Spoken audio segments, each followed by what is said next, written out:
Alors, le vivre ensemble, c'est tout simplement respecter les mêmes règles.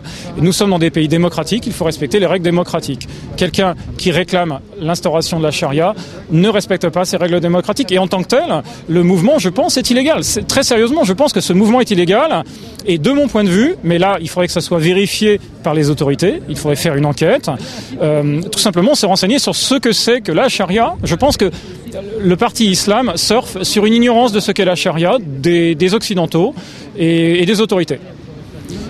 Parce que j'ai lu des déclarations des représentants qui disent « Je suis un démocrate, mais j'adhère au fonctionnement de la charia ». Ce n'est pas possible. Je veux dire, soit vous êtes un démocrate, soit vous fonctionnez selon les règles de la charia. Vous ne pouvez pas avoir les deux, c'est tout simplement impossible. Je jure fidélité au roi, obéissance à la Constitution et aux lois du peuple belge. On a prêté serment, on a fait notre prestation de serment. C'est une nouvelle législature qui commence et bon, tout s'est bien passé, tout s'est bien déroulé dans le calme, la sérénité. Et je crois que là, on est prêt pour faire du bon travail, à mon avis. On a entendu beaucoup de polémiques par rapport à votre parti, surtout la polémique comme quoi vous voulez instaurer la charia au sein de la commune. Qu'avez-vous à dire sur cela? Est-ce dans le programme de votre parti?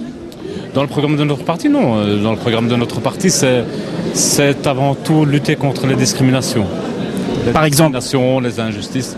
La discrimination à l'embauche, par exemple. Quels sont les principaux points que vous voulez, ça veut dire, faire intervenir au sein du Conseil? Écoutez, nous, on a quand même comme axe principal l'instruction, l'enseignement, la sécurité dans nos rues. Hein, c'est très important.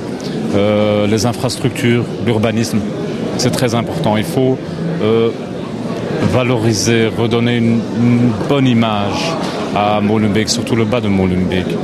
Mais c'est ça surtout qu'on a dans notre point de mire. Voilà. Donc, l'enseignement, un axe principal.